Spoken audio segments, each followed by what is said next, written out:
Welcome to another episode of Fight the Burnout. Today, I'm actually very excited about this interview. We have another, I would call friend now from what's called Power of Our Story, a group that I joined up with where it's kind of like a peer support group. We started out, joined up to about a year and a half ago. It's totally free for first responders, and yeah, we get to talk about what's going on and where we're at. So I'm excited to get her on here. She's had a journey. But before we get going, as I always say, take one thing away from today. Get your pen and notebook out, or just turn your listening ears on. Take one thing away, or one nugget, as I call it, and just start to implement it today. Also, please share, like, and subscribe so that we can get you all the updated learnings and tools. We do this so that you learn from others' journeys, so that you don't have to experience the same thing as we did. So yeah, without further ado, episode is sponsored by Create From Why, and right now we have a motorcycle retreat that is going to be actually it's about half full now. That's happening next May through actually through Michelle's kind of close to her area, but through Arizona, Utah, Colorado, and New Mexico. If you want to hear more about that, hit the link down below, and we will get on the phone with you. But Michelle, good to have you here. How are you today? And how is the I'm weather very, over there in Vegas? only got up to about 95 today, so we're doing pretty good. Positively cool. I think it got to like 75 here in New Zealand today. Oh, I'd have to wear a jacket. Yeah, yeah, and it's humid, So, there you No, go. thank Yeah, yeah, no, I'll take the dry as well. So, Michelle, you were a dispatcher, obviously, but as I always like to do, is let you tell your story because who better to tell your own story than the person telling their story? So, take it away, Michelle, and we will, yeah, go from there. All right. Well, thank you for having me. Um, so I have been a dispatcher, a 911 dispatcher for about 14 years. I started when I was 19, and it's kind of a funny story, but I was looking for a job in my small little town in California, and the newspaper had the clipping where it was like 911 dispatcher, and I'm like, oh, okay, I think that's like something like as a secretary. So I went and I took the California Post test and passed. And so they called me in for an interview, and the interview, it was such a small agency that the 911 dispatcher who was doing the interviews was working while she sat there interviewing me with the then lieutenant at the time who was also sitting in dispatch. And I just remember sitting there watching her operate the phones, and I'm like, what did I get myself into? There's no way I can do this. Well, apparently I passed backgrounds and everything, and I started, and I just happened to fall into it. I had a knack for it. I thought it was just gonna pay for my college because I thought I wanted to be a nurse because I knew I wanted to help people, and my mom was a nurse. So I'm like, let me do this dispatching thing at nighttime, graveyards, and then get off every morning and go drive to college. Yeah. So yeah, I got a little bit into the nursing classes and realized that's not how I wanted to help people. So, meanwhile, I'm just really, like, digging into this dispatch thing. So, fast forward 14, almost 15 years, and I worked my way up. I became a trainer. I became, the county coordinator for one of the areas that I worked in. I became the supervisor. I worked for 3 different departments, and, yeah, it was very, it was a jam-packed career. Yeah. Um, it was great. I did hit burnout, a couple times when I look back and pinpoint that, but I kinda pushed through, and I was like, "Yeah, I can do this. We're all tough as first responders. We're good." And, there was an incident that ended up happening in November that I worked. It was November of 2020, and most horrific incident I ever worked in my life involved a young child, being on the phone with me. Not a young child, he was 12, but in my mind, he was that little kid. So, Yeah. um, that really, to be frank, really fucked me up, and but I still kept pushing through. I still, like I was like, "No, this it's okay. It'll go away."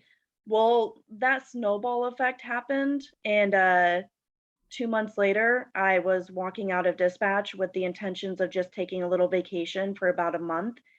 And it's been almost 2 years, and I have not returned back to dispatch. I'm actually on leave right now, and I have an active workers' comp case and formally diagnosed with PTSD. So Mm. that's kind of where I'm at now. Yeah, yeah, and now you're moving forward into some amazing stuff, and we'll talk about that here a little bit later.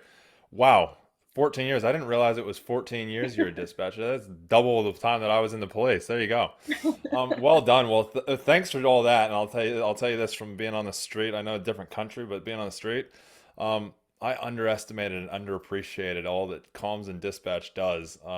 When I Yeah, was on the street, we used to just be like, "For fuck's sake, just do your job already." And right. then after We interviewing a say the few same thing. dispatchers and comms operators, I'm like, okay, I get it now. It's actually a lot harder than even being on the street because on the street I can just tell somebody to piss off and walk away. Um, Right. or just throw them in the back of the car and not have to worry about them and just tell them to shut up. Yes, Yeah, no, okay. And also I get to see what's going on. All you're using is 1 sense. exactly. Yes, that's one of the hardest things. Yep. Yeah, which I know we'll talk about because that is like as a cop on the street for all the police listening, um, or even civilians listening, yeah, we have all of our senses. We have our sight, we have our hearing, we have our smell, we have our touch, we have all of it, our gut feeling even. All you have is hearing and gut feeling. And Yes. so, nah, and so when you seclude those senses down, it makes things a lot more intense because you start to make up stories, which I'm sure we've talked Yes. in the past. I'm sure we'll talk about. So tell me a little bit about. So you said you started at a small town, uh, Mhm. and then you moved. At what stage did you move to Vegas?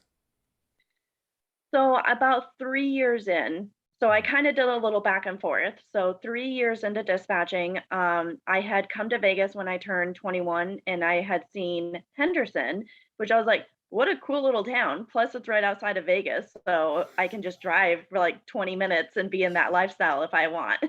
So, I ended up being like, "You know what? The next time they open for dispatch, I'm gonna go." Plus, I was going from 13 let's see, I was making $13.61 an hour in California, and then the dispatchers out in Henderson had started at 26 an hour. So I was like, uh, yes, I'm good at my job. I can do this. Yeah, I'll double my pay. I'll Um, double my pay and move. Why not? right. Yeah, I got my And first pay less paycheck. tax. Oh, yeah, yeah, no state tax. Yeah. Um, but that's kind of where my trauma ended up starting because when I came to Henderson the first time for their police department, about, mm, I think I was about 6 months in. I was just about to finish and get graduated off of training, which their training takes anywhere from 6 months to a year. And my boyfriend at the time, who was back in California, we ended up I went back for a bereavement leave. I stayed with him. My grandma had just passed away 3 days prior from stomach cancer, and while we were there, he was kind of wrong place, wrong time type thing, and uh friend's ex-boyfriend was angry, showed up to our house and ended up shooting and killing him right there in the street, and I was there for that. So that when I came back to Henderson after taking 2 weeks off, I was like, "You know what? I don't wanna dispatch anymore. I Hmm. don't wanna hear on 911 about these people's problems that repeatedly call." Like, I had lost all empathy for any of the callers because I just wanted to be like, "Really?" Like, I just watched my boyfriend get shot 5 times and he died. So, I actually quit dispatching for 8 months, and I moved back home to California, and I was like, "Nope." I went and worked at, like, a pizza place for a little bit, and just I was like, "I'm not gonna do it, I'll figure out something." Well, my old department in California where I got started, they were hiring again, and they wanted me to come back. So I kinda got my feet wet with the local, county sheriff's department and dispatched for a minute with them, and I was like, "Okay, I can do this again. This isn't that bad." So then I went back and I worked for 5 years in my little agency in California, worked my butt off to become a trainer, a supervisor. I built my resume because I was like, "You know what? Henderson is the cream of the crop. I'm gonna do what I gotta do to get back there. Mm. And I did. After 5 years, my commander or my administrator from Henderson reached out. She's like, "Hey, we're applying. Like, come back." And so I did. So then I ended up back out here. Awesome, awesome. No, yeah. I say this all the time. You put the hard work in, and it'll be seen. Uh, Mhm. okay. Wow, I didn't even realize that that situation that happened back in California. How'd you deal with it? I didn't. I'm glad you're blunt about That, that. and sometimes that bluntness is what you have to really do to face it head on because I didn't. I ran away from it. I was like, I'm just not going to do the job. I'm not going to, I didn't associate with the people, all of my friends. I dropped all of them who were in that circle with him. Um, a few years later, because I had nightmares, I had undiagnosed PTSD Definitely. during that. So I had tried a couple therapists here and there and nobody clicked. So I would be like, okay, that didn't work. Give it a year. And then I would try to find another one. So it actually took me almost 10 years until I finally found a therapist that I truly worked through all of that trauma with. Wow. Okay. Now, so sorry, just taking some notes so that I make sure we get everything. There's so much good stuff here for people. Um, Yes. so it took you 10 years. What was the top two things or number one thing that you recognized that you wish you had known back then? I guess I probably asked that kind of wrong. I don't know if that made sense. It does. I mean, I'm interpreting it some way, so I'm gonna give you an answer. I don't Cool. know Give if me an it's what answer, you and then mean. we'll go for that from there. Um, you know what I really wish back then if someone could have told me that you aren't weak Mm. to admit that you're having nightmares, to admit that you have these irrational thoughts. And if someone could have just taken me and said, "Hey, something's going on with you. It's okay to admit that you're not okay." I think I probably would have started the journey to healing sooner. Mm. Why do you think you didn't accept that on your own? I think because I have built my life on and I through all my therapies, I've learned a lot about this going back to some childhood stuff, but I have built my life on being there for people, not being there for me. But I, as a young child at 5 years old, had my father, my biological father, abandon me for drugs and alcohol. So in my mind, I wasn't good enough. So my level of perfectionism just continued my whole life. And you get this irrational thought that you have to be perfect to be a dispatcher. You can't make mistakes, otherwise you're put on the 6 o'clock news, and that would always be the thing you would hear. You don't want to end up on the 6 o'clock news. And so with building my life where I had to be the rock for everybody else, how can you be a rock if you're saying that you're broken inside? And so for me, that was not part of my vocabulary at all. Did you ever grieve after that day? From the From homicide, your boyfriend, yeah, your boyfriend getting shot. Did you grieve at all? I didn't in those moments. I actually did not until about 8 years later. Because I wasn't allowed, there was a lot of circumstances surrounding that. That's a whole story within itself. But I wasn't allowed to go to the funeral. And it was he was a military personnel. So I was not allowed to go to base to go to the wake. I was not allowed to go to the funeral. I was banned from the court because I was receiving death threats. So in my mind, I had wanted to go to the court hearing and hear the sentencing for the guy. And I thought that would be my closure Mm. because I'm a dispatcher, but I wasn't even allowed to do that. So I've never did up until that point. Mm. How'd you find you when you did go back to work after that, after the 8 months or so off? How did you find the job? Like how are you different than before your boyfriend got shot? I With was people that you're on the so phone with. Yeah, I It sounds really bad, but I was not as compassionate. I was a little bit more cold-hearted. You know, you hear those stories about the rude dispatchers, and I wasn't rude, but I was not. I was the type coming from a small town that when I answered the phone, 911, blah, blah, blah, police department, what's your address? They'd be like, "Hey, Michelle, it's me, so and so." And so I would take that time to build the rapport with my callers, and I had lost that. I had become very direct.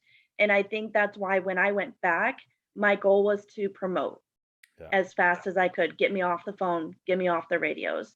And so yeah, I threw myself into it. And so instead of healing, I threw myself into work and I promoted up so I didn't have to deal with the things, subconsciously that I knew were going to trigger me or make me cold-hearted when that went against who I thought I had to be as that perfect person for everybody to lean on. how'd you find did you find that that was like looking back on, I know hindsight's a great thing. But if we can look at hindsight of other people, then those that are in it can actually go, hey, actually, I can recognize this. I can see this. I can see I'm doing this. This is who I am, you know? And maybe dispatchers, cops out there might be going, fuck, I am that hard person that is Yeah. has no compassion.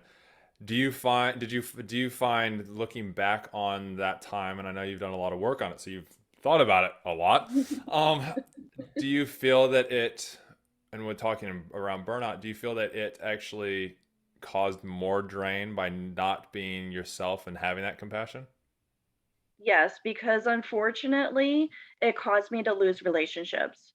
So I had a long-term relationship I was in. Everyone thought we were going to get married and live happily ever after. Nope. My job and me, I wrecked that shit. It went out the window. So, and I never had any successful relationships. My personal life was non-existent. I would spend my days off still going into work and doing work off the clock. So that continued. But as I was coming out of that, like when I got over here back to Henderson, I actually think even though it took me so long to get through all of that, I think it kinda helped me to catch the second round, the November incident. I think it helped me catch that quicker, so it only took me 2 months to recognize, Yeah. I gotta do something this time around. I can't spend another 8 years. I can't lose the relationship that I have right now. I don't wanna lose my daughter. I have a daughter now, so I think things slowly start to change with your perspective on everything. Yeah, age and maturity does that, and just also the learnings and I'll dive into that here in a second. Yeah, so let's fast forward actually to okay, so you know it was that emotional kind of drain and stuff from that job. You started to seclude yourself from people. Who were your friends at the time? Cops. Yeah, How'd you and find friends, that? they we could get it. We could get each other's, dark humor and, you know, things like that. And I wasn't even friends. When I go back and I look at the superficial relationships that I had with people, I started to realize that because I was so unhealthy, that even my friendships were unhealthy. My friendships with my coworkers were unhealthy. And so when you start to see that, which I didn't start to see that until just a couple months ago, and the people on The Power of Our Story is what helped me see the difference between a superficial friendship and a real genuine one. Yeah. But I associated myself with cops. My dad was a highway patrol for California. My mom was a nurse for the prison, the local prison. So it was easy to do. And we're not saying don't have friends as cops, but there are those Right, friends that are cops. Like I have friends that I have people that I'm still friends with that I was cops with, but we didn't sit there and just talk about the black humor and talk about the problems of the right. job and all the different this talk about all the negative stuff. We were always uplifting each other, and we're still friends. They aren't the superficial ones that we're talking about. I just want to reiterate that there's nothing wrong with having friends that are cops, but there's also very important to have friends that aren't cops to bring you back to reality. Right. Because as I say all the time, you become the proximity of the people. You become the average of the people that you hang around with the most. And Yes. so if you're hanging around with negative, cynical, PTSD, everything's bad people, you're gonna see that. I'm Yep. not saying that that's necessarily cops. That goes for criminals as well. Why do you think criminals become more of criminals when they go to after they go to jail? Well, guess what? They're hanging around with more dangerous criminals than they probably were Right. outside of prison. Um, Yep. and there's proven stuff around that. So, are any of those cops that you were hanging around with back then that were trying to help you, that were saying things? Can you recognize any of them that you were hanging out with back then? Um, Prior to Henderson, no. Anyone from in California, no, because it was built on the need to be there for everyone else. So a lot of my friendships were built on, the people who wanted just whenever they needed something, I was the person to come to. So then when I'm broken, then I'm finding myself around these other people who are just so negative that it was either they needed something or they were negative, and that was all I found myself surrounded with. Henderson, when I came back here, was a little bit different. Luckily, the culture was a lot better for the police department. And a friend who was trying to help me is the reason why I was able to walk out of work on January 7th. So, Yeah, gotcha. Cool. Just real quick with those ones because I just want to bring a little perspective with people in that. If you look back at those that you were hanging out with in California, the people that you with, obviously you felt like you were always giving to them. They were, you were serving them, never being served by them, as I say, or you were always being drained by them, never being filled by them. Um, do you believe that because you were in, or tell me your thoughts on, were you in such a negative drained state because of the environment that you were in, because your boyfriend had been shot there, you weren't able to have closure, you were still grieving from all of that, that your mind was looking for the fact that they were all negative, they were all sucking from you, and that they weren't actually trying to give to you at all? I think so, because I think in my head, if I could help enough people, it would make up for the guilt that I carried from my boyfriend's death. It would make up for me feeling so negative, so not being able to sleep, having the nightmares. If I could do enough good, it would counteract all of that stuff. That was what I genuinely believed. And then there was no moment where I stopped and said, "You know what? Am I healthy enough to help anybody?" Hmm. I did not have that at all in my head. Yeah. Yeah, no. Yeah, it's so very true. Obviously, our thoughts have power over everything. What do you believe was the reason when you went to Henderson, you started to shift your focus? So it was a couple things. Um, I found a good therapist, one who was trained specifically with first responders. Was that right Um, as you got there, or was it a little while it after? was it was about a year into me getting there. So that year into it, before you found the therapist. Well, that's all training, so you don't really have time to think about much. But you know what also changed my perspective coming to Henderson was at that time when I came back. When I started at Henderson, I had a 6-month old, Uh, and I was a single mom, and she changed my perspective on everything. I realized, like, something's gotta change 'cause I can't lose her, she'll have nobody else. So, that played a role, so I didn't have time to hang out with people, I didn't have time to create a social life, my social life was my daughter. and if you did So, have I any think social that life, changed. they had to be uplifting people because you wanted your daughter to Mhm. be a good person. Right. The Well, perfect there were other storm. moms. The Yeah, perfect storm. so The perfect good storm. Okay, cool, awesome. So then you started to see a therapist, and what happened from there? Um, so in the midst of all this, in case the trauma can't really just be cemented in there, this year in mark was when I had met one of the dispatchers, a male, and we had started kind of a relationship. He was 3 months out of rehab for being an alcoholic, and he actually ended up relapsing. And there was some domestic violence, and so I'm going through all this for almost a full year with him, but luckily had found a good therapist in the midst of it. But that added more trauma that I had to work through.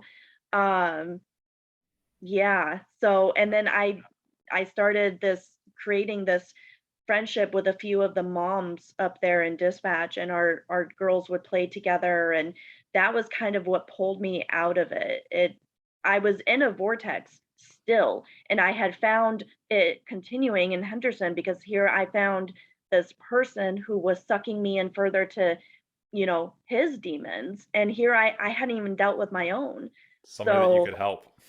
yeah, yes, yes, because I have a savior complex, or had. I'm working on Most it. most most police and first responders do. That's why we do it. We've Right. got a hero complex. We've Yes. got to be the hero. It sucks. It sucks, but it helps a lot of people. But yeah, we got to be a hero for ourselves as well. Just a reminder. Yes. Hey, you taught me we got to be hero for ourselves first, Yep, okay? Then we can that is help the one. everyone else. Yeah, be it for for yourself first, and you'll be even more of a hero for everybody else. Yes. Okay, so yeah, so you had the domestics going on and that, and then has far out. You have had a journey, haven't you? We haven't even And got you through it all. right, yeah. Ah, I love it, Yeah. man. This is some good stuff. Like if you haven't taken down a notebook of notes, like I've got sticky notes of the galore here, and I had to stop taking notes so I could just. Otherwise, I'm like, holy crap. So if you don't have a lot of Yes. notes on different things that you can implement in yourself so far, like yeah, like you might want Yep. to check and kind of go self check. Where am I at? But Yes. anyways, okay. So Michelle, so you got that. You got a 6 month old. It sounds like maybe about a year old now. Um, Yep. and you know this stuff's going on. What made you? I guess did this bring up? If you're honest with yourself, did this bring back? Did this bring up childhood traumas as well? Oh yeah. Yeah, absolutely. Um, yeah, my childhood was filled with, you know, knowing that people could leave you because of substance, whether it was drugs, whether it was alcohol, and there's extended family members who I saw the same thing. There was some other traumas that I went through in my childhood. So yeah, everything gets replayed. It's like it's stuck on the replay button. And then you're like, well, if it happens to me now as an adult, I can just work through it. I can do better than when I was 5 years old. You don't We're even know you're so actually saying that to yourself, but it's subconsciously you're going, I can make this right. better. I can help this person because I couldn't help my dad Yep, or my yep. mom. And you know what the saddest part is? I came out of my childhood. Here's the message I took from my biological father abandoning me. My message was, I am never going to abandon someone the way that he abandoned me. I will never let someone feel that hurt. So here I am staying in these unhealthy relationships with these people who I have no business in being in relationships with, but it's because I can't be the one to leave. I can't make them feel abandoned. Have you know? Did you notice? I don't know how your boyfriend who passed away was or anything, but did you have a pattern of the same type of guys and they like literally mirrored what your dad was? Yes, I did, except for the one who passed away. He was the only one who did not fit that pattern. Ironic. But But no, it isn't though, and it now makes sense why you were affected by it so much because it was this person, and then they were taken away from you. So, and then oh you yes, said it. I'm not good enough for this. I've got to help people. I'm not good enough to help myself. And because the yeah, person that wasn't your dad is all of a sudden taken away and you could do nothing about it, you weren't allowed to grieve for it, and literally right. it's the whole cycle, it's over again. And so then you dive into a relationship where, oh well, if I can't have that, then I may as well have. And this is all subconscious, guys. This is not a conscious decision. This is subconscious Not at until you all. release that subconscious, and then you can go, oh, I can see this pattern. Yes. I know now. Yeah, I can see this pattern, and I know now you're happily, you're engaged, and you got a, great Right. relationship, and that, and I can see this pattern. Life is patterns, Yes. like everything is patterns. It's amazing. Okay, so I want to jump forward to the. I know you've had a few kind of. It sounds like a few like close to rock bottoms, or what some people would be like. Oh, that's Michelle's rock bottom, but no, there was that fateful day, and I have my Yes. fateful day that I remember that I didn't learn from it until ages years later. Um, well, I know my fateful day when I almost cheated on my wife, and that kind of was my who the hell are you? Like I couldn't look in the mirror. Like Yes. at that point, I couldn't look in the mirror anyways, and at that point, I was like, no, I'm done. I was like, my life's over, and so I started to crash my whole everything down, asked for a divorce, just started to end everything. Luckily, I have a very, very, very, very strong wife. She literally is scary sometimes in a good way. Um, I love her That's what dearly. you need. Yeah. But our counselor said for us, 80% of people will not make it through this. Yeah, I believe it. And I so, do. were you with your now fiance when you had that fateful day? Cool. So Yes. you're part of that 20%. Good work.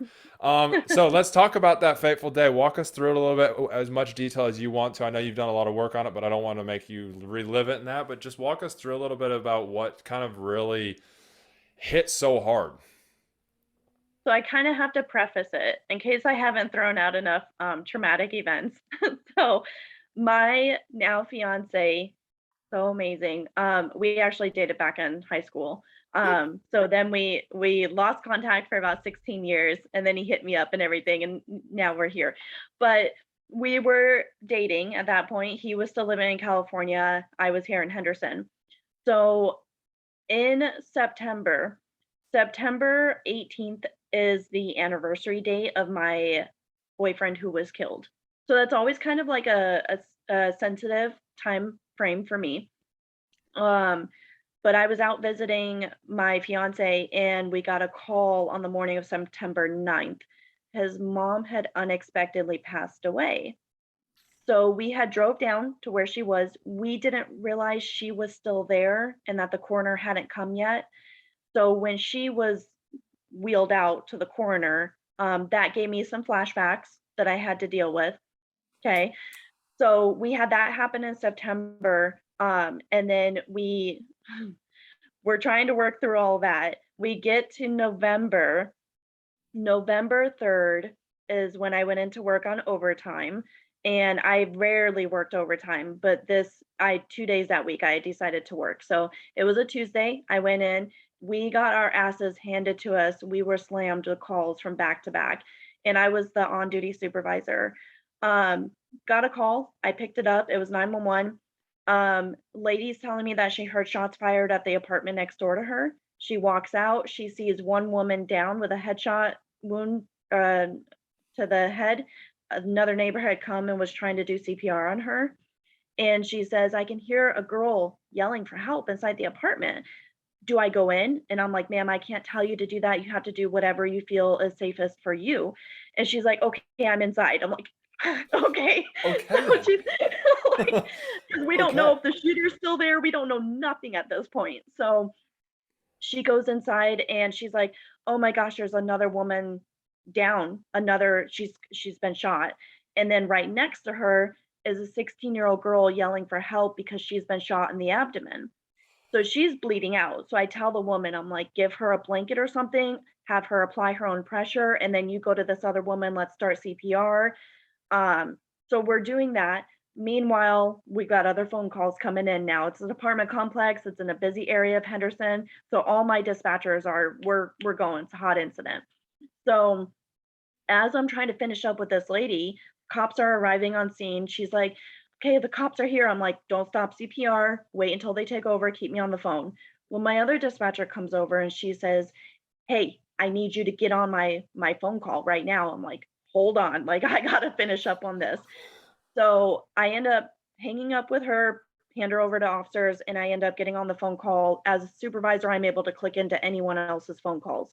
So I click in, she's on the phone with the suspect who did the shooting, and he has taken the 12-year-old boy hostage. And he's got him in an SUV down in the parking lot, but won't tell us where. And come to find out afterwards, we had officers running by him. Nobody knew he was there. Um, Just real this quick, real I'm just gonna quick, preface this because I kind of have an idea of the ending of this, and I have heard it. For those that are listening and watching, trigger warning: this could trigger things, so be aware. Michelle is actually taking us quite deep into detail on that, so just want to emphasize that. Um, yeah. So carry on, yes. Michelle. And I should have said that too in the beginning. I apologize. That's okay. No, it's fine. These things happen, and anybody who's been listening for a while is just more for new listeners than that. I want to just make sure because if somebody's gone through something serious situation, just like you saw the coroner rolling out your fiance's mom brought back flashbacks. This could have that effect. And so I just want to just preemphasize that, just so people are prepared, so they can prepare themselves. They can pause it. They can take a Yes. few deep breaths. They can close their eyes, visualize where they want it, what they want out of this, where they want to get to, and yeah, and just kind of calm themselves down, calm that heart rate down, because it might already be raising, and just bring awareness to yourself there. So yeah, Yeah. thank you, Michelle, though, for going in this, because I know it's one, it's probably therapeutic for you, but two, also people are probably going, holy crap, I can relate to this, and that. So Right. so the cops are running past. They don't even haven't even seen him. Was he hiding, or was he just literally sitting in the Well, car? Do you know? he was sitting in the SUV, These things happen. and yep, he was very mentally unstable. Obviously, he just, killed 3 or attempted to kill 3 people. So, and he's taken someone hostage, but he was saying some crazy things in the phone call, but he told us don't talk. He said if I hear you, I'm going to shoot this boy. And so here we're stuck on this phone trying to pull all this information out, and we're typing like crazy, and to get everything relayed. And this part I won't go into detail of, but this little boy was tortured in a way, and things, he did not have a good ending to his life. And um he did end up, the guy did shoot the little boy while we were on the phone. In that moment, and I go into detail of this because people don't realize that moment where it kind of flips your brain. But in that moment, I turned to my radio dispatcher. My voice broke for the first time in 14 years of my professional time. My voice broke, and I had a hard time holding back tears. And I said, he just shot Jacob, who was a little boy. And I remember being instantly ashamed of myself because my voice broke in front of my dispatchers. I'm their leader. And that right there caused a lot of almost immediate turmoil. Mm. Um, they end up finding the guy. We stayed on the phone. They had a shootout. They took the guy's life. The officers did. Thank God none of our officers were hurt or anything like that. But the weird thing is even after 2 years now, I still have like blackout spots of that incident. I don't remember the whole rest of the day, but I just remember pieces here and there. I was so unhealthy that I sat down at my desk the second the incident was kind of like considered code 4. I sat down at my desk, and as a dispatch supervisor, it is our job to pull recordings, the phone recordings, the radio recordings of incidents, and we send those to court. So I was like, I can't have any other dispatcher listen to this. I can't subject my supervisors to listen to I this. gotta look after everybody else. Yep.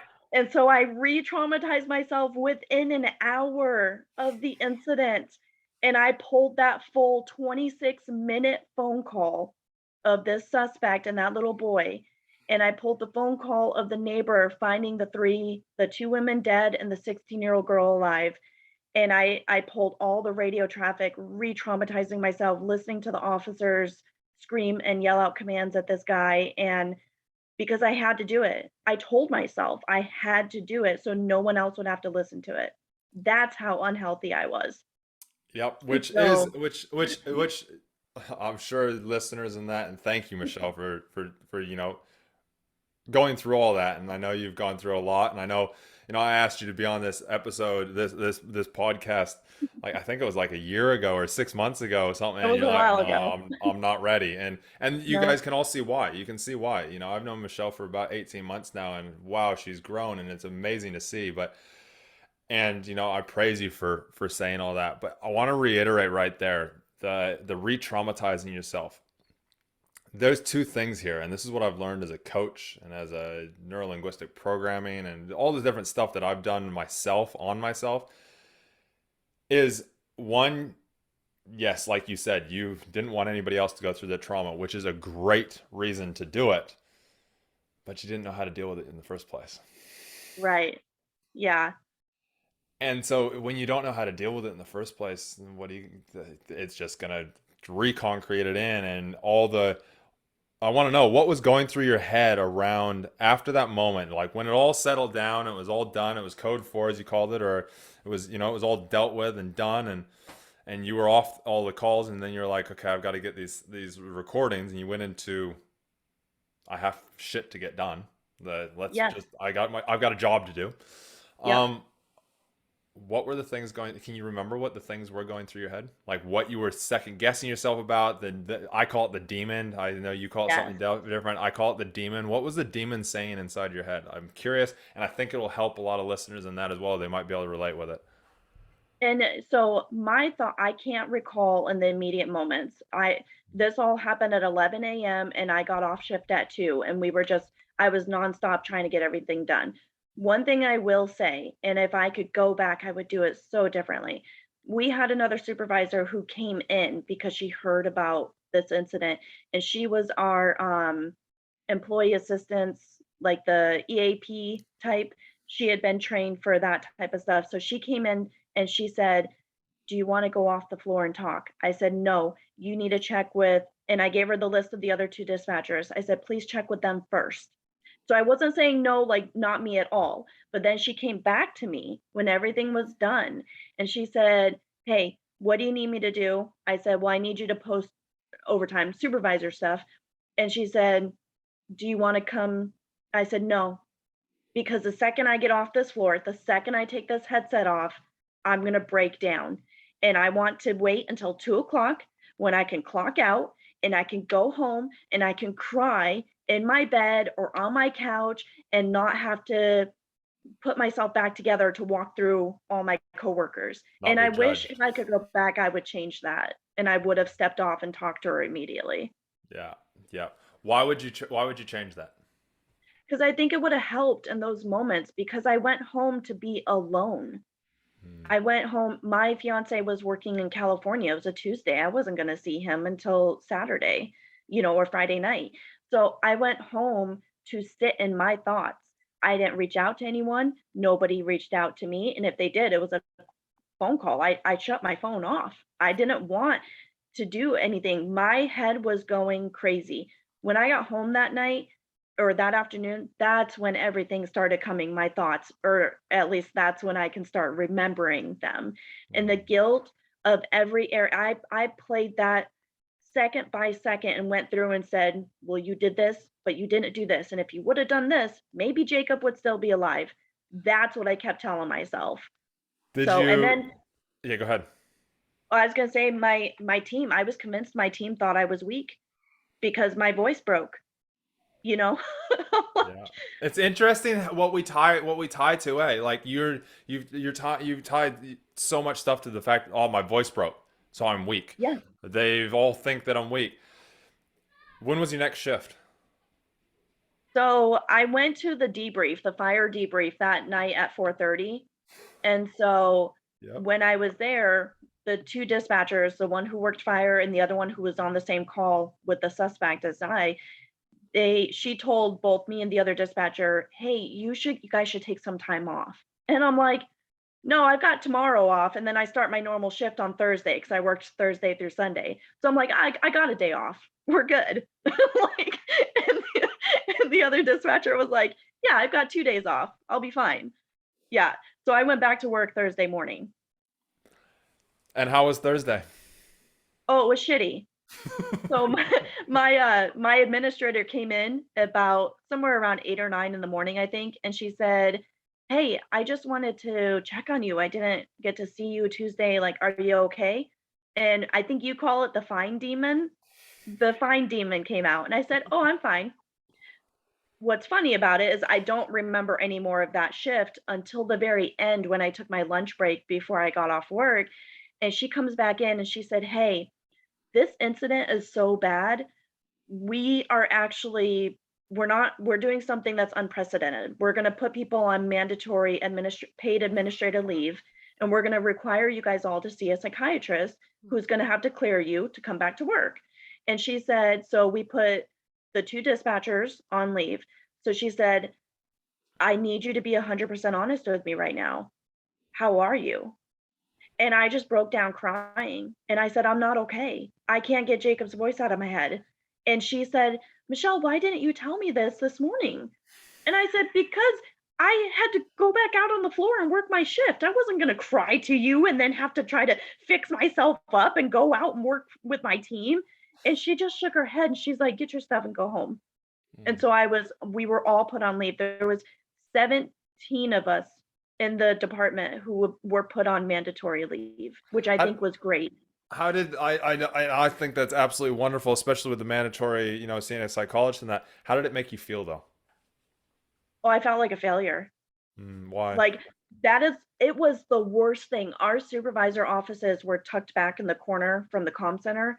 I had to walk through the whole comm center with my bags, knowing that I was leaving because I felt like it meant that I couldn't do my job and that everybody was staring at me, watching me walk out of that comm center. That was all completely irrational when I look back on it now.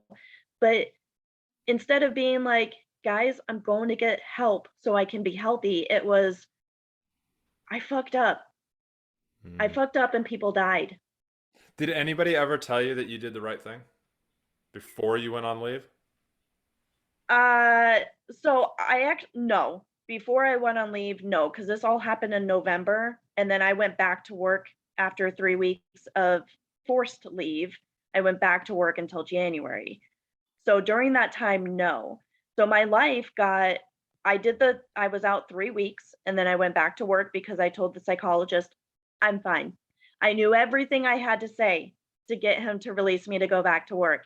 And all I wanted was to go back to work and get some normalcy in my life again.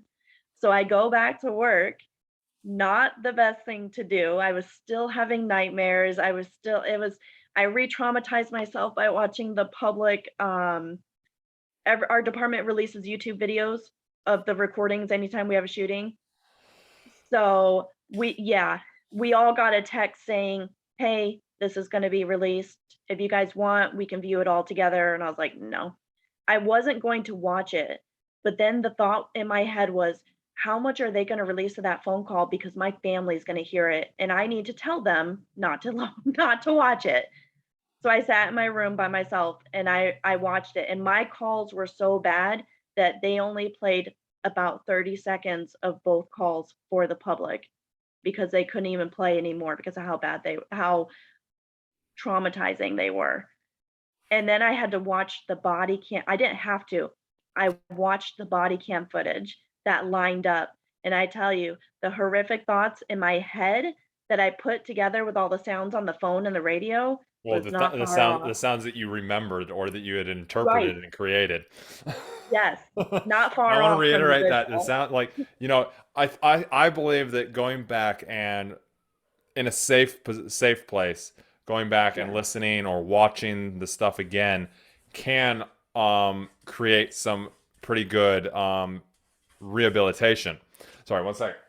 Um, but with that, also, if it's not done in a safe place, it can re-traumatize you. But what it can do is, if done in a safe place, in a safe situation, in the right way, it can get rid of and eliminate some of those stories Right. that you create in your own head. Because I have stories about an incident when I was in the police where I felt like I was a failure, where I felt like I let down my partner because she got assaulted and she left the job. And I've got my whole story.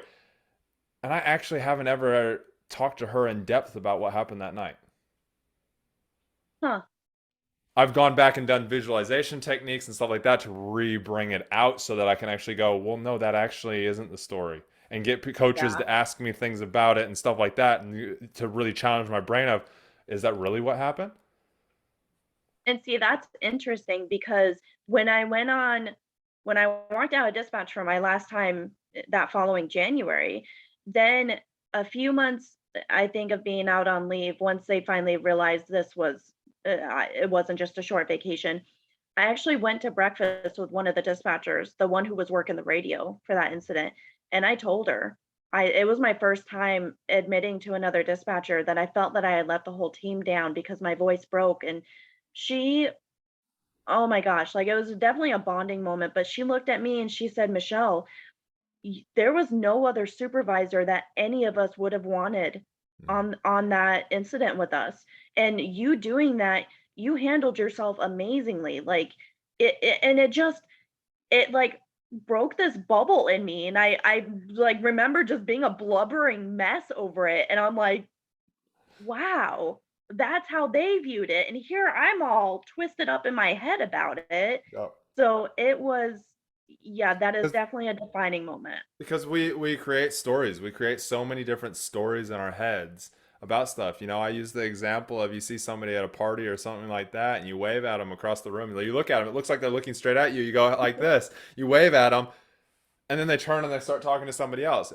And the story that goes through our head is, "You snob, you just snob, you didn't look, you didn't Right. wave back, you didn't rah, rah, rah," all this different stuff." When I guarantee, most likely, when you walk, if you walk over and you say, "Hey, did you see me on the other side of the room?" They'll go, "You were on the other side of the room."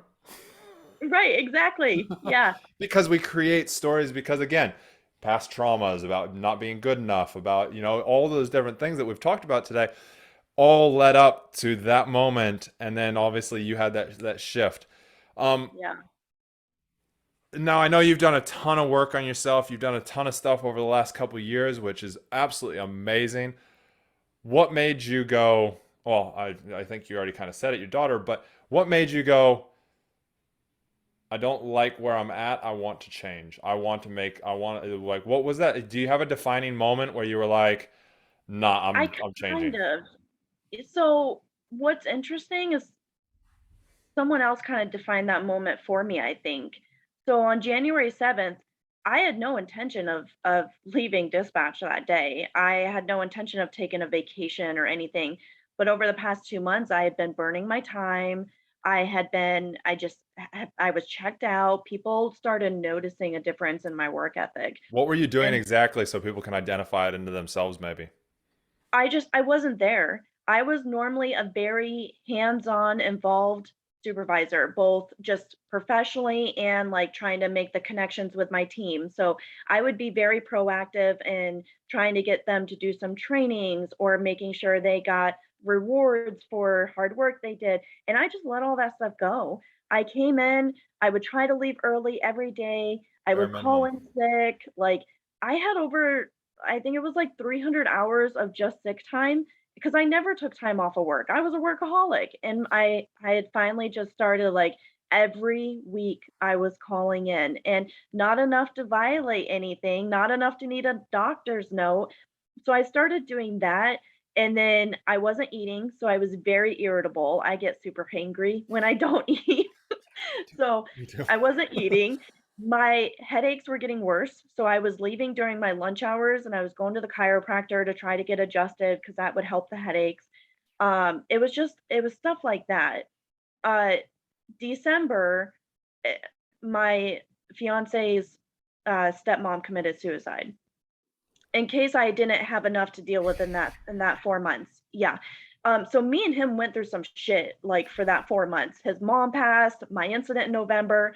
Now his mom committed suicide December 14th, or his stepmom committed suicide.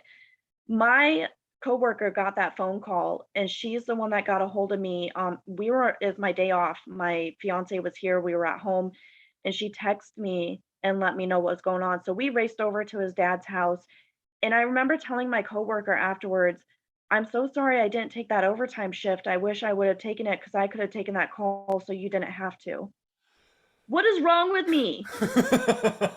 What is like that is how messed up I was. I felt bad that I didn't take the trauma of taking a suicide call. That No. So even through all that, I'm still you gotta understand, I am still in automatic robotic mode. I am not My fiance and I were fighting all the time. I was picking fights with him. I was irritable and yelling at my poor little daughter. Like I distanced myself from my family, which is not normal. And my mom would start to comment like, "Hey," and I'd be like, "Nope, don't want to hear it." Like I would just shut everybody out and I would come home from work on my 3 days off, I would throw on a pair of sweats and a baggy t-shirt. I wouldn't shower. I wouldn't brush my hair. I would go curl up in the little hole on my couch because I have an L-shaped couch. So there's a hole, and I swear there's a permanent indentation of where I used to live. But I would be there. And luckily for my fiance, he would take time off from California and come up here because I swear that's the only way my daughter was taken care of. And but then it's a cycle because you're like, well, I'm such an awful person because I'm not taking care of my daughter and I'm doing this way. So let me just sit here and wallow in it even more, you know? And So down the drain you go. yeah, I was further and further. And this was just in December. So this was a month after. So on top of that, the day before December, let's see, it was December 27th, and we were going to do my family Christmas because, we're all law enforcement, so we never celebrate the holidays on the holidays. So I was working on our Christmas Eve, and I took a phone call where an elderly man died on the phone with me from a heart attack. And the whole time he's taking his agonal breaths, I'm hearing the fire department knock on the door trying to confirm if they're at the right door. And I'm like, ugh. So my whole Christmas with my family, all I could think of was this old man. And my mom showed up to my house for Christmas and I just broke down crying and I gave her a hug and that was, I think, a starting moment when I was like, something isn't right. You know, all of that. Uh, uh, did you have any And empathy on that phone call when he died? Did it affect you at all? it did. Like It actually, in the moment, were you yes. like, Surprisingly, it did. Like, mm, I wanted to just cry, and I was pissed. I'm like, "Why did the fire department burst down the door and get in there?" And, like, I the went so anger? far. Yes, I called the battalion chief, and I was like, "Was policy followed? Did they do like, I am dead serious." And luckily, like, amazing battalion chief, I'd worked with him for quite some time, but he walked me through it, and I was like, "Okay, all right, fine, whatever." And my mom's like, "Just remember, like, this old man, he died with, someone on the phone. At least he didn't die alone. Trying to You be the you positive. Yep, trying to do the positive thing, which is yep. Yeah." So I finally was starting to get that whole like, "Hold on, Yeah. something's not right here." So I proceed to go back to work for 2 more weeks. And it was my coworker. She was another supervisor, and she actually she had some very traumatic stuff in the past that took her. She was off of work for like a year and stuff, and her and I had kind of bonded over that. But she came up to me and she's like, "I know you're not doing good. I see a lot of me and what I went through. I see that in you. And if you don't go talk to your manager right now, I'm going to do it for you." And I remember it's clear as day. Like, I can't remember a lot of stuff Yeah. from this Is time this area, a but burnout? One of the symptoms of burnout is memory loss, short-term memory loss. yeah, and it's no joke. Like, No.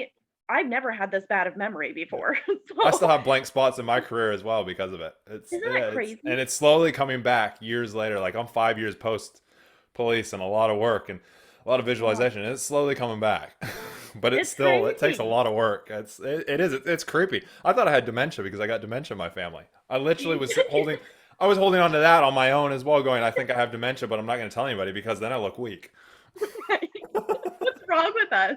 Well, I remember this day. I remember getting up from my desk and I'm mad, I'm irritable, I'm tired, every negative feeling. And I'm like, all right, whatever. I'll go talk to whoever I gotta talk to just to Let's get appease this them. over with. Let me go give lip Yeah, service. Yeah. exactly. And I walk into it was my administrator on, and she was the same one who was there for the incident in November. And I said, "Hey, I'm not doing too good."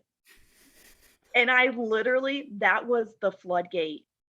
Everything poured out. Like, I was crying. She called the, employee assistants, guy to come up. They both sat down, talked with me, told me what my options were, and I'm like, "It's January 7th. Okay. Yes, I'll take some time off, but I think I just need till the end of the month."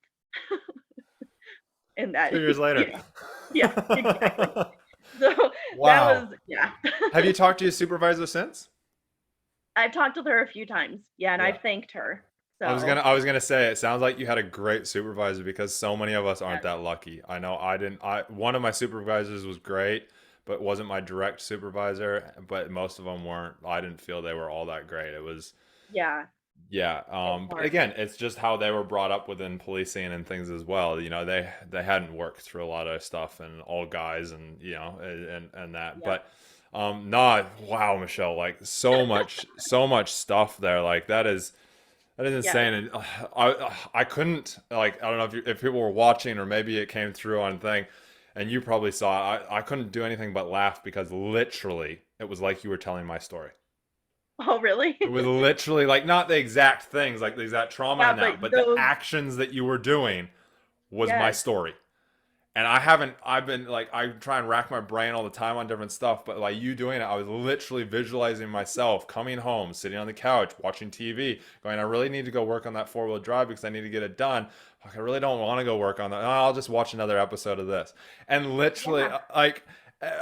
just no motivation or drive at all. And anybody who knows me now, like I am, people think I'm the motivation guy. I'm like, Right. and so, and I could, but I want to because I'm conscious of like I could talk about this stuff with you for days, and there's so many things.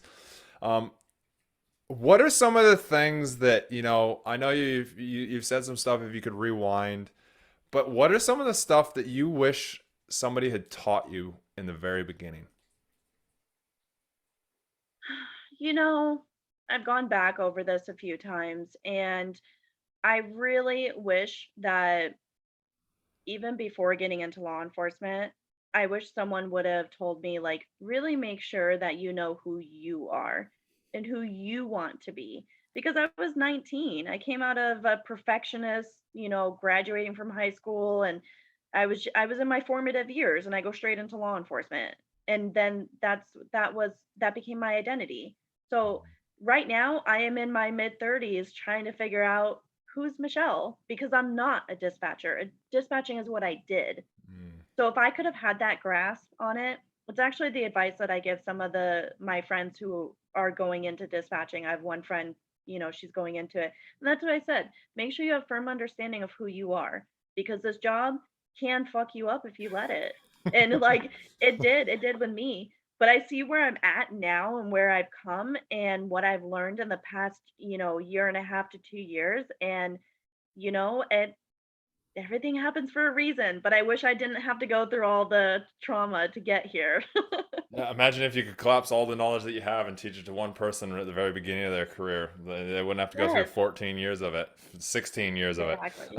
it. Nah, okay, cool. So, really know who you are, and it sounds very familiar. Sounds like you may have learned that from somewhere.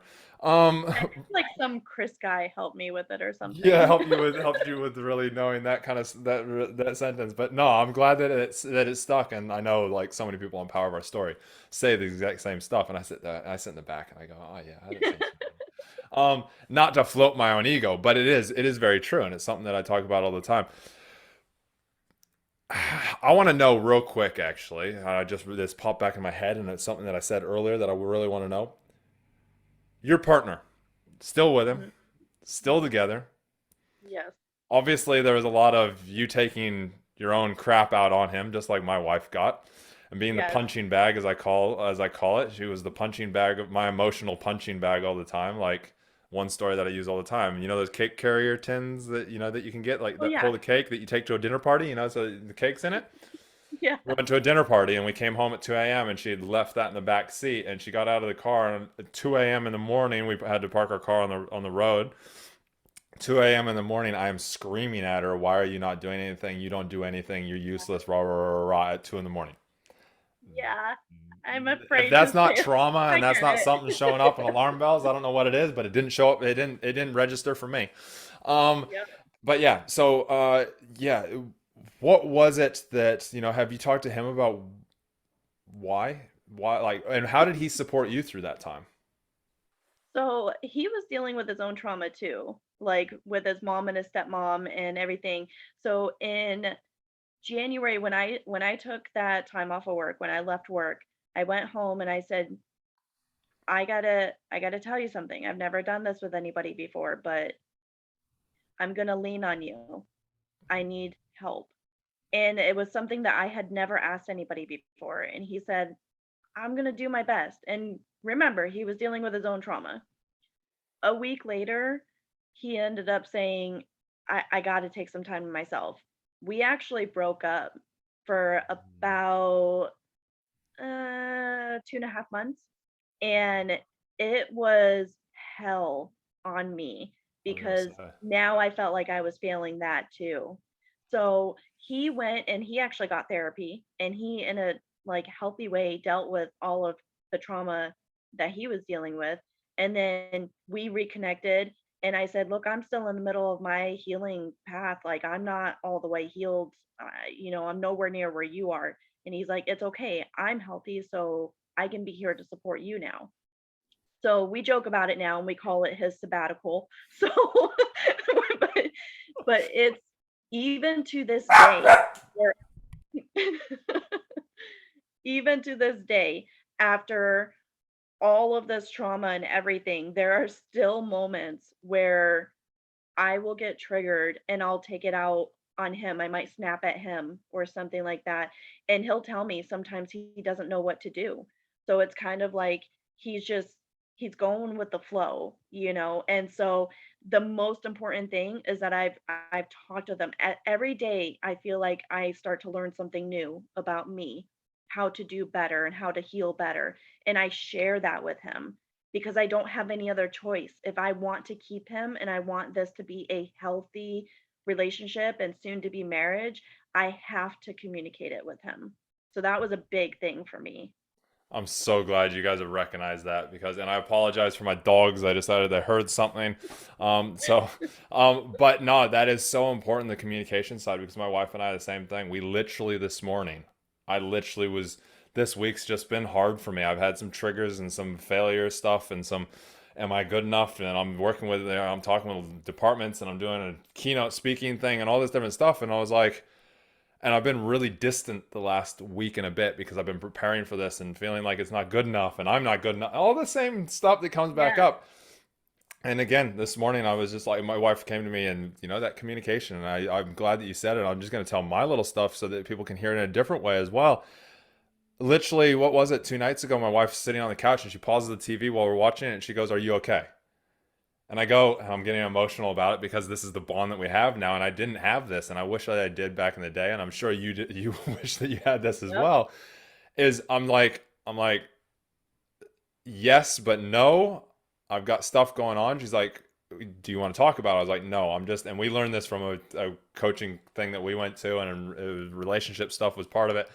And it's this: sometimes guys just need to go into their man cave and their mental man cave, and Yes. you'll probably recognize it with your partner. Sometimes he's just Yep. just needs to be left alone for a bit and work out his stuff, Yes. and then he'll come back to you. And I was like, I just need to sit in my man cave. And she's like, okay, well, when you're ready, I'm here. And this morning, I text her after because she went off to the airport this morning. I went to the gym and I texted her this morning. I was like, I'm sorry I've been having stuff going on. I'll give you a call later on today. I've just got this and that. She's like, I just want to make sure you're okay. Yeah. And that And that's what communication is it's so massive. important. Yeah. Yeah. Yeah. And One of the things that yeah, go ahead. uh, just just something to kind of help. I'm not, even though I'm a female, because I was kind of my formative years, I feel like so much was spent surrounded by law enforcement. I'm not good with expressing my emotions. So I've actually learned, and it was hard to start doing this, but I've learned because I will wake up still and I will just have days where I'm waking up and I'm ready to fight the world. And whoever's in my way, like you're taking the brunt of it. And who's always in our way? Our partners. So I've actually learned, and it's really worked very, very well. But I've learned to, if my fiance's already gone to work, I'll just text him, or if he's out on the couch watching soccer or something, I'll go and I'll tell him.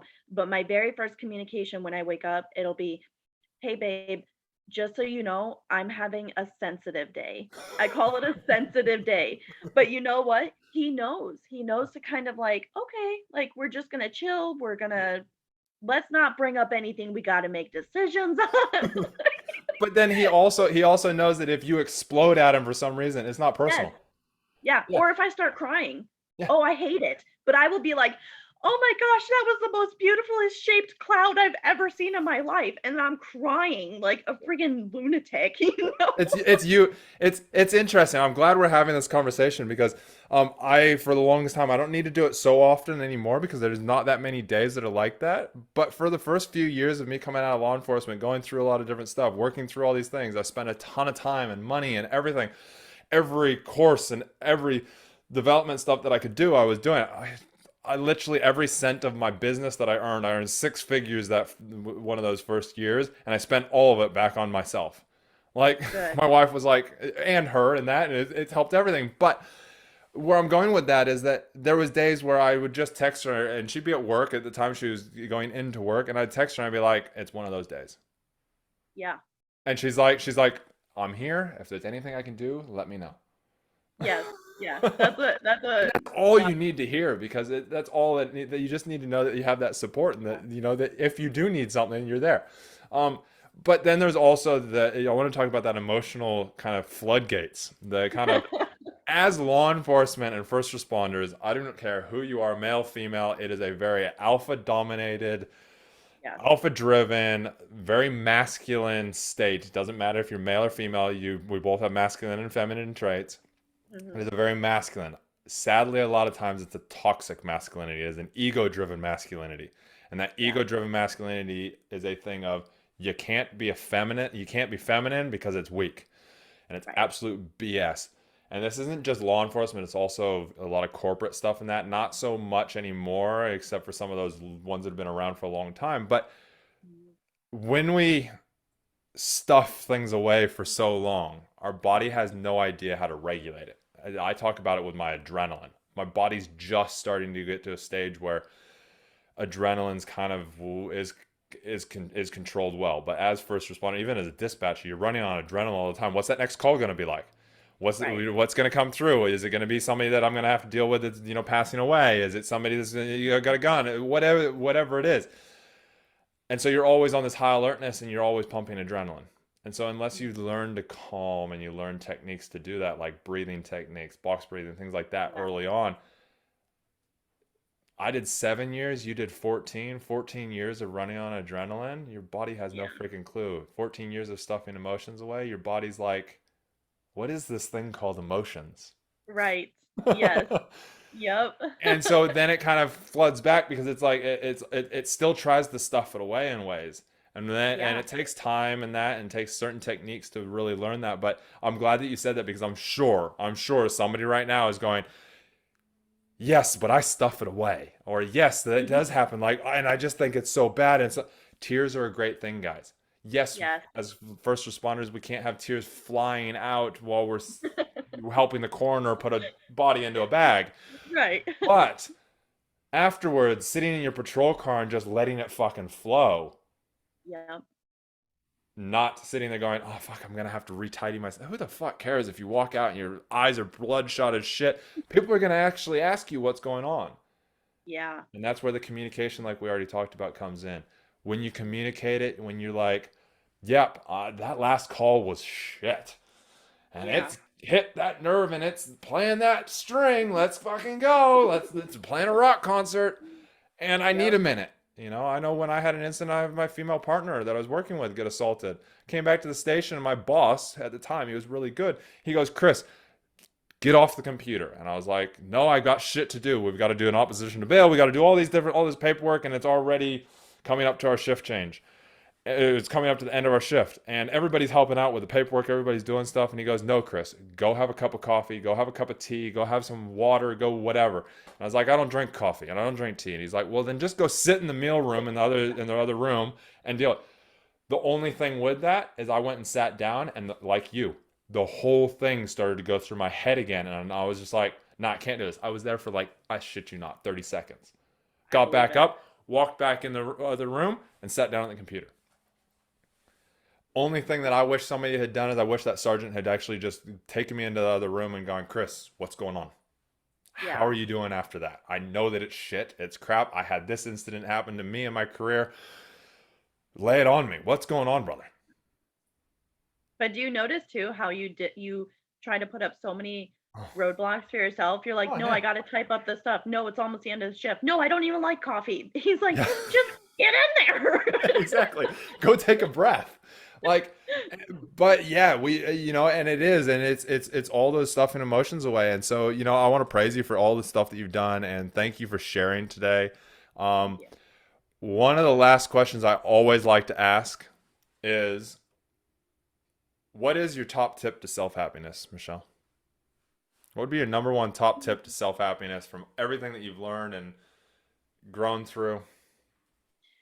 You know, I spend a lot of time thinking about this, and I've kind of had it's a quote that I've grown up with my whole life. I think I heard it on some childhood movie or something at some point, but it's become very, very prevalent in my life right now.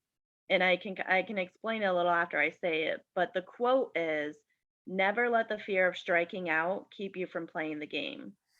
And I tell you why this is so important to me right now. And it was with the help of my therapist who I'm currently seeing, and she told me, "You are not what you do for work is not who you are. The great thing about leaving dispatch is that you can do anything in the world." And she's like, "If you want to go work at McDonald's and you decide after 2 days or 2 months you don't like it, you can quit and go find another job." And I'll tell you, in that moment when she told me that, I stopped and I was like, "Oh, she's right." Because for 14 years, every move I made centered around growing my career in dispatch and first responder world. And if I struck out there, it could mean the end of a career. If I made a big enough mistake, it could be career ending, or I wouldn't promote, or something would go wrong. And so now I'm learning that no matter what, I can do anything I want and it won't define me as long as I've got my own self, that I'm keeping myself healthy and happy. Um, Nah, it's yeah, so important. You said it. You can't say it much better. I've heard that quote before. Don't know where, but yeah, I can't remember where I heard it's it. I don't know where it's from, but it is powerful, and it's the same thing that people say around, to entrepreneurs and stuff. You need to have a hundred. Every entrepreneur has had thousands of failures to have their one successful day. Right. Yeah, it's so true. Yeah, you have to have it because you wouldn't get to where you are now without all the past. Exactly. I love that, Michelle. Now, I know you're not doing anything yourself. You're currently doing your master's. You're going to be one of those brainy people with like letters and stuff before your name. Yeah. Um, and you're going to be way smarter than I am, or ever will be. But I don't know. but it's just the title. It's not who you are. Exactly. But you'll work at it. If somebody was like, Michelle, I resonate with you, what is the best way for them to get in touch with you? Obviously, safest way. What's the best way for them to get in touch with? We'll put the link down below. Yeah. LinkedIn. Yeah. LinkedIn is definitely my professional side of things, where it's the new me. Uh all the other social medias I'm not active on. You'll see the profiles, but nah. So LinkedIn is the easiest way. Cool, love it. So we'll put your LinkedIn profile link down below so people can reach out if they so choose. But again, I want to thank you so much, Michelle, for telling your story, telling everything, and as you could tell, I can totally relate to like 99% of it. Obviously, there's 1%. I didn't have to go to any of those. Yeah, I didn't have to be on those. I just can't imagine only having, like we said it in the very beginning, only having that hearing sense and actually having no, in a lot of jobs, not knowing what the final outcome is. I've talked to dispatchers and I've got clients that are current dispatchers and comms and call takers and that, and they have no idea what happens at the end. And having And that so because much it's all, unknown, like yeah. you guys, my hat comes off to you guys, like literally bad hair and everything, because at least on the street I know what happens. I can look it up and and I know you can look it up on the computer, but I literally am involved and part of it. Yeah. So yeah, so I take my hat off. You also organize, you guys dispatches and that organize where everybody is. You've got the eagle eye view, which yeah, street cops might give everybody crap, all the dispatchers crap and all that, but know that any good cop on the street will It's like a praise brother you. sister relationship. It is That's something what it like is. that. Yeah, yeah, it's that But love hate. because of that, you'll find too with dispatchers and anyone who may be out there who's still trying to figure out if they're battling PTSD or not. But dispatchers, my biggest trigger is sound. Yeah. Certain sounds, and I can't be in loud crowds because of the sound, not necessarily because of the heightened vigilance or anything like that. That's part of it too, but sound, we get very triggered. Well, you're So using that sense all the time, so you hone it really well. yeah. Awesome, Michelle. Any last words before we wrap up?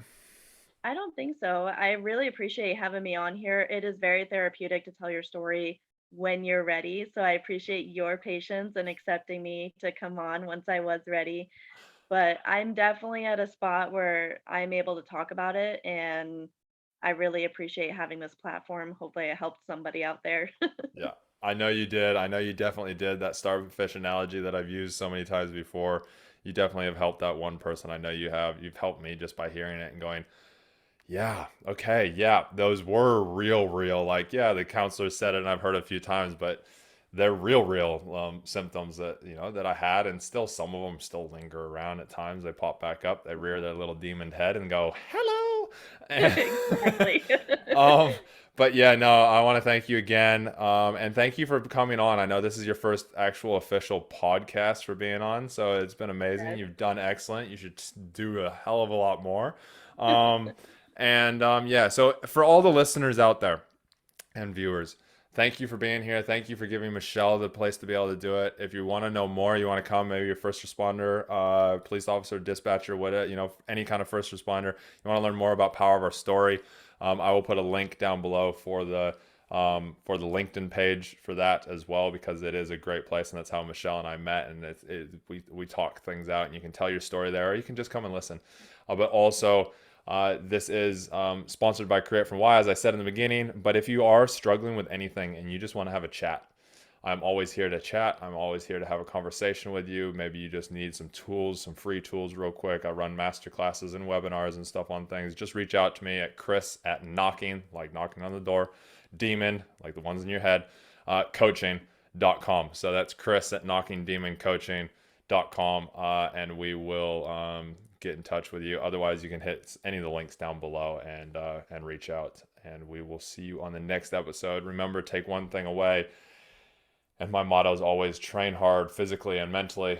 And so those test days when that demon comes a knocking, and he will, or she will, you are most and best prepared for it. Thank you guys, and make sure you share this around with somebody that you know. Peace out.